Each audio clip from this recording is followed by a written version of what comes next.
ಸರ್ವರಲ್ಲೂ ಆ ಶಕ್ತಿ ಸರ್ವರಲ್ಲೂ ಇದೆ. ಯಾರು ಮೇಲಲ್ಲ, ಯಾರು ಕೀಳಲ್ಲ, ಸರ್ವರ ಅಂತರಾತ್ಮದಲ್ಲಿ ಉದುಗಿರುವಳು ಆ ಎಮ್ಮನೆ. ಎಲ್ಲರ ಅಲ್ಲೂ ಆತ್ಮ ಸ್ವರೂಪಿಣಿಯಾಗಿ ಈ ಬ್ರಹ್ಮಾಂಡನ ಸೃಷ್ಟಿ ಮಾಡಿದ್ಮೇಲೆ ಅವರವರ ಅಂತರಾತ್ಮದಲ್ಲಿ ಹೋಗಿ ಸೇರಿದ್ದಾಳ ಆ ಯಮ್ಮನು. ನಾವು ಈಗೇನ ಒಂದು ಕ್ರಿಯೆ ಮೂಲಕ, ಈಗ ಹಾಲಿನಲ್ಲಿ ಇರತಕ್ಕಂತ ತುಪ್ಪ ನಮ್ಗೆ ಕ್ರಿಯೆ ಅಲ್ದಲೆ ಬೇರೆ ಮೂಲಕ ಕಾಣಲ್ಲ. ಅದೇ ರೀತಿ ನಮ್ಮ ಒಳಗೆ ದೇವಿ ಸುಪ್ತವಾಗಿ ನೆಲೆಸಿದ್ದಾಳೆ.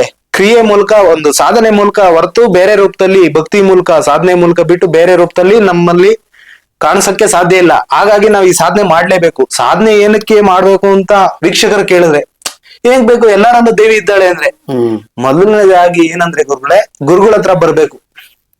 ಇದು ಗುರು ಇಲ್ಲದೆ ವಿದ್ಯೆಗೆ ಹೋದ್ರೆ ಅಪಾಯ.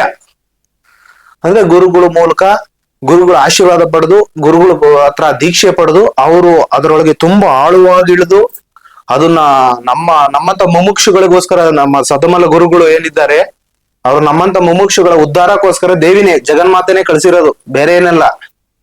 ಹಾಗಾಗಿ ಈ ವಿದ್ಯೆನ ಪ್ರತಿಯೊಬ್ರು ಎಲ್ಲಾರು ಮಾಡ್ಬೇಕು. ಅದು ನಾವು ಮಾತಾಡ್ತಿರೋದು ಕೆಲವು ವೀಕ್ಷಕರಿಗೆ ಹುಚ್ಚುತನ ಅನ್ನೋ ತರ ನಾವು ಕಾಣಿಸ್ಬೋದು. ಅದು ನಿಮ್ಮ ಅಭಿಪ್ರಾಯ ಗುರುಗಳೇ.